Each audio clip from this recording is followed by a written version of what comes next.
శుక్లాంబరధరం విష్ణుం శశివర్ణం చతుర్భుజం ప్రసన్నవదనం ధ్యాయేత్ సర్వవిఘ్నోపశాంతయే అగజానన పద్మార్కం గజానన మహార్నిశం అనేకదంతం భక్తానాం ఏకదంతముపాస్మహే.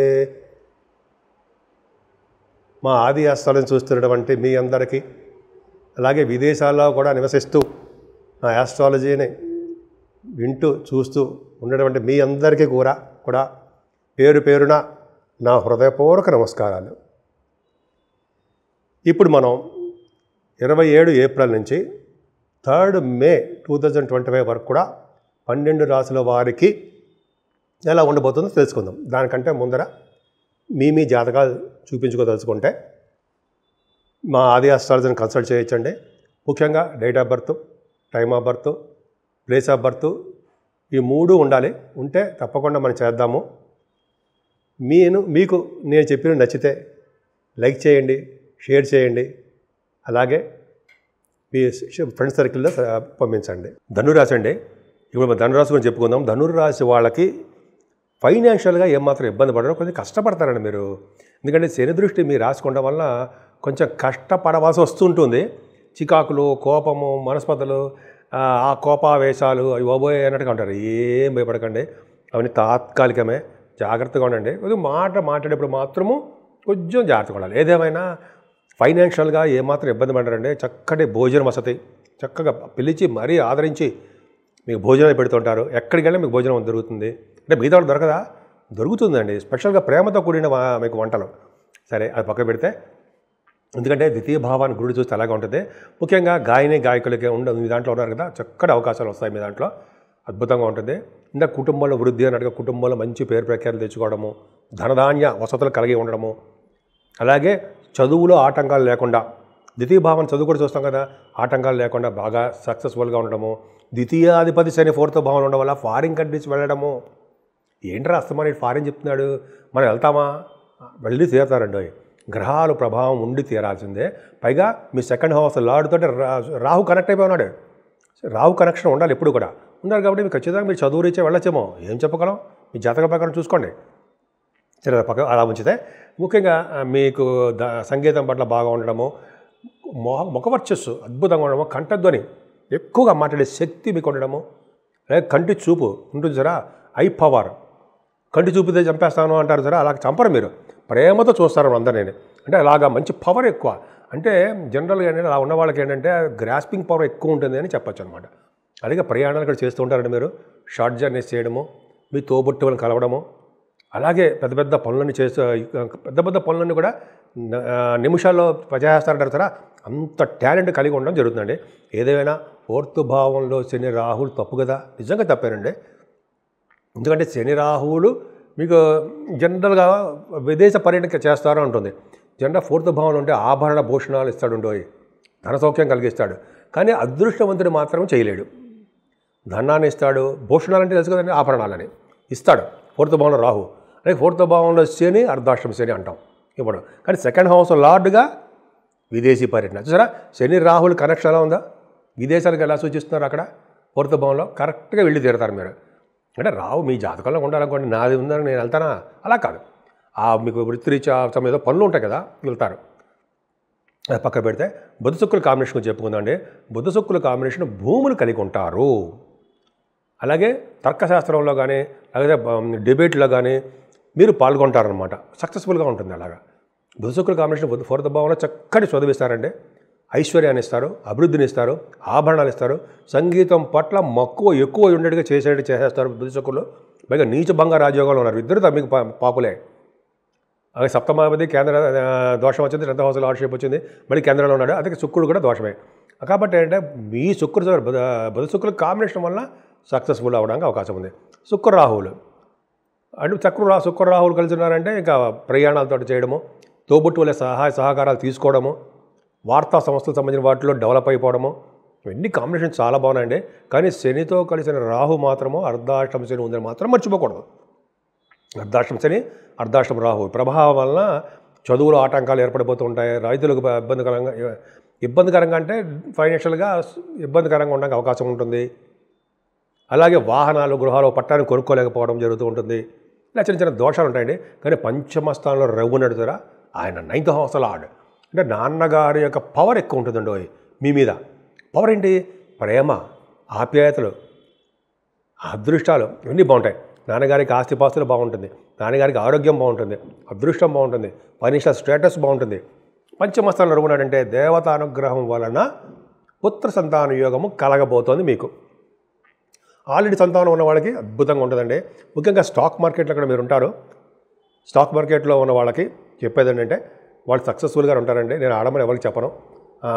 స్టాక్ మార్కెట్లోను, షేర్ మార్కెట్లోను, స్పెక్యులేషన్ ఉంటాం కదా, అవన్నీ కూడా మీకు కలిసి వచ్చే అంశమే. ఇంకా స్పోర్ట్స్ కూడా మీకు రాణిస్తారు ఉండవు. పంచమస్థానంలో ఉన్నాడంటే పొలిటికల్ రంగంలో పదవులు వచ్చేస్తూ ఉంటాయి. అందరికీ ఎప్పటి నుంచో వెయిట్ చేస్తుంటారు సరే, కొంతమంది వాళ్ళకి అవకాశాల కోసం వెయిట్ చేస్తుంటారు కదా, వాళ్ళకి పదవులు రావడము, ప్రజాసేవ చేసుకుంటూ ఉంటారు. వాళ్ళకి ప్రజాదరణ ఎక్కువగా ఉంటుంది, మన్ననలు పొందుతుంటారు. వాళ్ళందరికీ కూడా పంచమస్థానం పర్ఫెక్ట్గా గాయత్రి మంత్ర సిద్ధి, ప్రజాదరణ. అలాగే పంచమ భావం బాగుందంటే భోజన వసతులు ఎంత చెప్పినట్టుగా అద్భుతం. ధర్మకార్యాలు, శుభకార్యాలు వాటంతా అవే చేసుకుంటూ వెళ్తుంటారు. మాట నేర్పడతనం ఎక్కువ, అందుకే మీకు జనాలు అంటే మక్కువ. మాకు ఎక్కువ మీకు అంటే అదృష్టం ఎక్కువ ఉంటారనమాట. సరే, అది పక్క పెడతానండి. గురుడు 6వ భావంలో గురుడు మంచివాడే. అనేక శుభ విషయాలు వాటంతట అవే కలిసి వస్తాయి అని చెప్పి 6వ భావంలో గురుడికి ఉంది. రహస్య చింతామణి ఒక ఉందిలేండి, ఒక బుక్స్లో ఉన్నాయి. ఆ బుక్స్లో చాలా సంవత్సరాల క్రితం చదివిన బుక్స్లో కూడా ఈ గురుడు 6వ భావంలో ధనుర్రాశి వాడికి మంచి చేస్తాడని ఉందండి. ఖచ్చితంగా కేంద్రపత్య దోషి 6వ భావంలో కూడా యోగిస్తాడు కదా. మేనమామలకి అదృష్టం కలిగిస్తూ ఉంటాడు. మేనమామల వల్ల మీకు సహాయ సహకారాలు అందించేట్టు చేస్తూ ఉంటాడు. శత్రుభయం లేకుండా చేస్తుంటాడు, రుణభయం లేకుండా చేస్తుంటాడు. అన్నీ చెప్పుకుంటే లేకపోతే బ్రహ్మాండం.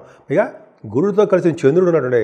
అష్టమాధిపతి కూడా మీకు 6వ భావంలో ఉండడం వల్ల 29, 30 తారీఖులో సడన్గా గెయిన్స్ వస్తాయండి. అంతేకాకుండా లా రిలేటెడ్ సంబంధించిన వాటిలో మీ విజయం సాధిస్తూ ఉంటారు. అంతేకాకుండా సప్తమాధిపతి 4th భావంలో బుధుడు ఉన్నాడు. ఫారిన్ కంట్రీస్ వెళ్తూ ఉంటారు. వ్యాపారాలు రీచే ఫారిన్ కంట్రీస్ వెళ్తారు. భార్య భర్తలు కలిసి ఫారిన్ కంట్రీస్ వెళ్తారు.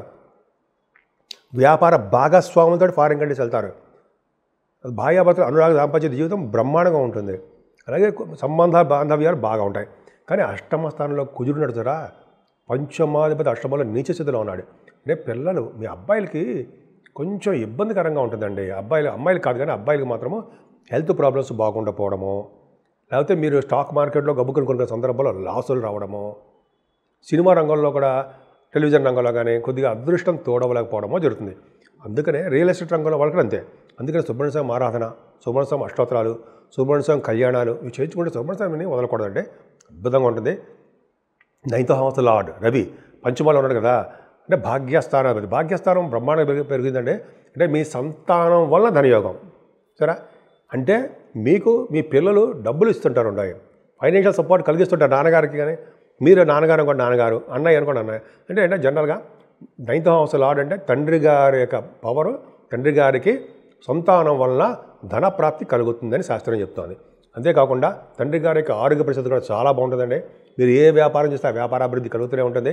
ముఖ్యంగా పొలిటికల్ రంగంలో ఉన్న వాళ్ళకి, గవర్నమెంట్ ప్రొఫెషన్లో ఉన్న వాళ్ళకి కూడా మంచి యోగవంతమైన కాలమేనే చెప్పచ్చు. ఏదేమైనా కేతువు దశమంలో ఉండి కేతువుకి శనిదృష్టి నాడండి. శనిదృష్టి ఉంది అంటే ఏంటి? 4 గ్రహాలు చూస్తే అనుకోండి. అంటే ఏంటంటే సాఫ్ట్వేర్ రంగ ఉద్యోగస్తులకి మాత్రం ఉద్యోగంలో భద్రత తక్కువగా ఉంటుంది, ఉద్యోగ అవకాశాలు తక్కువగా ఉంటాయి, ఉద్యోగాలు అసలు రాకుండా ఉంటాయి, ఉద్యోగంలో ప్రమోషన్స్ లేకుండా ఉంటాయి. కానీ గురుడు చెక్ పెట్టాడు ఉండాయి. చెక్ అంటే ఏంటంటే ఆయన దృష్టి పెట్టాడు ఎక్కడ? దశమస్థానానికి. శని ప్రభావం ఉన్నప్పటికీ ఆలస్యం చేస్తాడు. కాబట్టి ఆలస్యం చేసినప్పటికీ నేనున్నాను అని చెప్పి ఆయన ఖచ్చితంగా ఇప్పించి తీరుతారు ఉద్యోగాలు. ఆడవాళ్ళకి చెప్తున్నానండి, బ్యాంకింగ్ రంగంలో కానీ, ఫైనాన్స్ రంగంలో కానీ, విద్యా సంస్థలో కానీ, అలాగే ఆడిటర్స్గా కానీ, ఇలాగ మీకు ఏ ఫీల్డ్లో ఉంటే ఆ భావంలో మీరు సక్సెస్ అవుతారండి. ప్రమోషన్స్ వస్తాయి, పై అధికారుల చేత మన్ననలు పొంది తీరుతారు. కర్మస్థానం కదా, మంచి మంచి పనులు చేస్తూ ఉంటారు. అలాగే వ్యాపారం కూడా దినదిన ప్రవర్ధమానం అవుతూ ఉంటుంది. వ్యాపారంలో మీరు అనుకున్న దానికంటే ధనం పొందుతారు. మీరే ఎదుటి వాళ్ళకి ధనం ఇచ్చే సిచ్యువేషన్లో మీరు ఉంటారు. ఒకళ్ళ దగ్గర అడగరు, మీరే ఎదుటి వాళ్ళకి ఇచ్చే పొజిషన్లో మీరుంటారు. అది గురుడు యొక్క పవర్. అంతేకాదండి, మీ రాసే వాళ్ళకి గురు ప్రభావం వల్ల, పైగా 12th హౌస్ లార్డ్ నీచ స్థితిలో ఉండడం వల్ల ఏంటంటే కొద్దిగా ప్రయాణం వలన ఖర్చులు అధికంగా ఉంటాయండి. ప్రయాణంలో దెబ్బలు తగ్గడానికి అవకాశం ఉంది.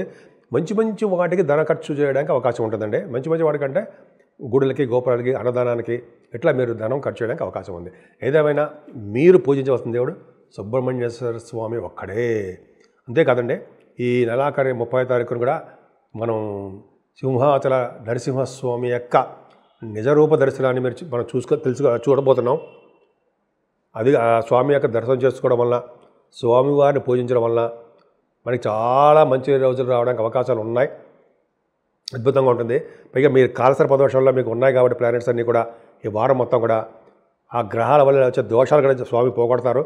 అంతేకాకుండా మీరు వీలుంటే అవకాశం ఉంటే అక్కడ ఉన్న వాళ్ళకి శ్రీకాళహస్తి వెళ్ళండి. కాళహస్తిలో మీరు రాహుకేతులు పూజ చేయించుకోవడం వల్ల అద్భుతంగా మీకు రాహుకేతుల వల్ల వచ్చే దోషాలు కూడా మీకు పరిహారం అవ్వడానికే ఎక్కువ అవకాశాలు ఉన్నాయండి. సో శివుడి యొక్క అభిషేకాలు, శివ దర్శనము, పార్వతీ అమ్మవారి యొక్క దర్శనం కూడా ఆ గుళ్ళోనే లభిస్తుంది. కాబట్టి చక్కగా దర్శనం చేసుకుని మీరు స్వామి యొక్క కృపకి పాత్రలు అవ్వాల్సిందిగా కోరుతున్నాను. ఇప్పుడు మనం 12 రాసుల వారికి రెమెడీస్ అంటే ఏమి చేసుకుంటే, ఏ పూజలు చేసుకుంటే, ఏది చేసుకుంటే మనం అభివృద్ధిలోకి వెళ్ళగలము, అలాగే గ్రహాల వల్ల వచ్చే దోషాలు పరిహారం అవ్వగలము అనేది ఇప్పుడు మనం తెలుసుకుందామండి.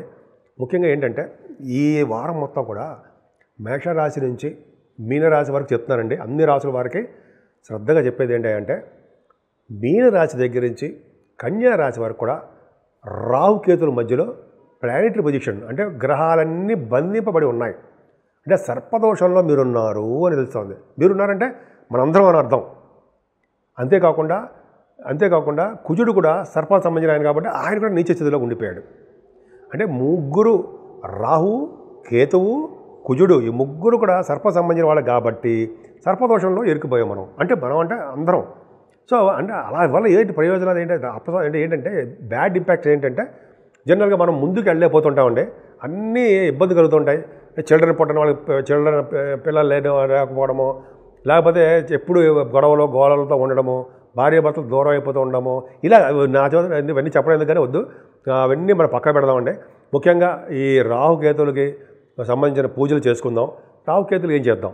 శ్రీకాళహస్తిలో వీలుంటే అక్కడ వెళ్ళి స్వామివారికి రాహుకేతులకి సర్ప సంబంధించిన వారు కాబట్టి అక్కడ పూజలు చేయించుకోవడం వల్ల, అలాగే కాళహస్తీశ్వరుని పూజించడం వల్ల శివుడు, అమ్మవారు, పార్వతీ అమ్మవారి ప్రభావం ఉంటుంది కదండి, చేయించుకోవడం వలన, అలాగే కుజుడు ప్రభావం, కుజ దోషం ఉంటే చాలా దోషాలు ఉంటాయి కదా. కుజుడు నీచలో అంటే రియల్ ఎస్టేట్ రంగం వాళ్ళకి పెద్ద దెబ్బ. వాళ్ళందరికీ కూడా ఏంటంటే వీలుంటే మోపిదేవి వెళ్ళి విగ్రహ ప్రతిష్ఠ, నాగ ప్రతిష్ఠ చేయించుకోవడం వలన, లేదా మన ఇంట్లోనే సుబ్రహ్మణ్య స్వామి చాలా పూజించడం వలన అయితే మన ప్రాంతాల్లోనే సుబ్రహ్మణ్య స్వామి ఆలయాలు ఉంటాయి. అక్కడ వెళ్ళి అభిషేకాలు కానీ, వీలుంటే కళ్యాణాలు కానీ, లేకపోతే ఇది శ్రీశైలంలో బ్రహ్మరామం వారి యొక్క సుబ్రహ్మణ్య స్వామి గుడి కూడా ఉంది. సుబ్రహ్మణ్య స్వామి పూజలు చేస్తారుంటాయి, నేను చూశాను, విన్నాను కూడా, చేయించుకున్నాను కూడా. కళ్యాణాలు అక్కడ చేయించుకున్నా, ఎక్కడ వీలుంటే అక్కడ సుబ్రహ్మణ్య స్వామి యొక్క నీచత్వం పోకుండా అంటే మన శుభఫలితాలు రావాలంటే అలా చేసుకోవడం వలన మంచి ఫలితాలు వస్తాయి. అంతేకాదండి, ఈ నెలలో కూడా 28 నుంచి అనుకుంటా వైశాఖ మాసం స్టార్ట్ అవుతుంది. వైశాఖ మాసంలోనే మనకి విద్య అంటారు కదా, అక్షయ తది అంటాం కదా. ఆ అక్షయ తదియ రోజునే మనకి 30వ తారీఖుని నరసింహస్వామి వారి యొక్క నిజరూప దర్శనం మనకు కలగబోతోంది. నరసింహస్వామిని దర్శనం చేసుకోవడం వల్ల ఆయనకి వస్త్రాలు సమర్పించడం కానీ, ఆ రోజు అన్నదానం కానీ, అదే మనకి ఏ విధంగా తాహత ఉంటే ఆ తాహ తగ్గట్టుగా కొంతమందికి జలదానం చేస్తూ ఉంటారు, విష్ణులోక ప్రాప్తి అంటాం. ఇలా చేసుకోవడం వలన మన గ్రహాలలో వచ్చే దోషాలన్నీ పరిహారం అవడానికే అవకాశాలు ఎక్కువ ఉంటాయండి. ఒక అద్భుతంగా ఉంది. పైగా ఈ రాహుకేతుల మధ్యలోనూ కుజుడు సంబంధించింది లక్ష్మీ నరసింహస్వామి మర్చిపోయిన. ఆ రోజు అక్షయ తది అంటాం కదండి. అక్షయ తది అంటే మా తృతీయ దాన్ని ఆ రోజు ఏం చేస్తే అది అక్షయంగా పెరుగుతుంది అంటాం కదా. బంగారం కాదు కానీ జనరల్గా మనం చేసే పుణ్యాలు ఏంటి, ఏ రకమైన పుణ్యాలు చేసుకోవాలి? జలదానం కానీ, అన్నదానం కానీ, వస్త్రదానం కానీ, ఇట్లా అనేక రకాల రూపాయల దానాలు ఉన్నాయి కదా, మంచి దానాలు. అలా చేయడం వల్ల అక్షయంగా మీకు బ్రహ్మాండంగా పుణ్యం పెరుగుతుంది కదండి. ఆ పుణ్యం వల్ల సంతానం పెరుగుతారు. మీ వలన మీరు చేసే పుణ్య కార్యక్రమం వలన మీ ముందు తరాల వాళ్ళు, మీ వెనకాల తరాల వాళ్ళు, మీతో సహా మంచి లోకానికి వెళ్తారని శాస్త్రం చెప్పట్లేదా? అది అక్షయ తది వలన చేసే ఫలితం. అక్షయ తది వల్ల బంగారం కొనుక్కోవద్దని నేను చెప్పనండి. బంగారం కొనుక్కోవడం మరీ మంచిది, లక్ష్మీదేవి. కాకపోతే అంటే మనకు అక్షయంగా బాగా డెవలప్ అవ్వాలంటే ఈ కార్యక్రమాలు చేసుకుంటే, ఈ కార్యక్రమాలు అంటే చెప్పే కదా, జలదానాలు, అన్నదానాలు, వస్త్రదానాలు. కొంతమంది అయితే బంగారం కూడా ఎప్పుడో దానం చేసినట్టు బంగారం అంటే అది వేస్ట్ అంటే అది వేస్ట్ అంటే జలదానం మోస్ట్ ఇంపార్టెంట్. అది చేసుకోవడం వల్ల అన్ని రంగాల్లోనూ అన్ని గ్రహాల యొక్క ప్రభావము చెడు లేకుండా అన్ని రాసుల వాళ్ళకి మనందరికీ కూడా అంటే అన్ని రాష్ట్రాల్లో ఉన్న వాళ్ళందరూ కూడా శుభాలు జరగడానికి అవకాశాలు ఎక్కువ ఉన్నాయి. ఎందుకంటే ఈ రాహు కేతువుల మధ్యలోనూ కుజుడు కూడా సర్పదోషాలు ఉండడం వల్ల ఈ రాష్ట్రాల మధ్య దేశాల మధ్య కొద్దిగా మనస్పర్ధలు, చికాకులు, గొడవలు, రాజకీయ నాయకుల సంక్షోభం ఇవి కొన్ని ఉంటాయి కదా, అవి జరగడానికి అవకాశం ఉంది. అందుకనే ఏం చెప్పినటువంటి రెమెడీ చేసుకుంటే అందరూ అంటే అందరూ సౌఖ్యంగా అందరూ అద్భుతంగా ఉండాలని ఉంటారని నేను మనస్ఫూర్తిగా కోరుకుంటున్నాను.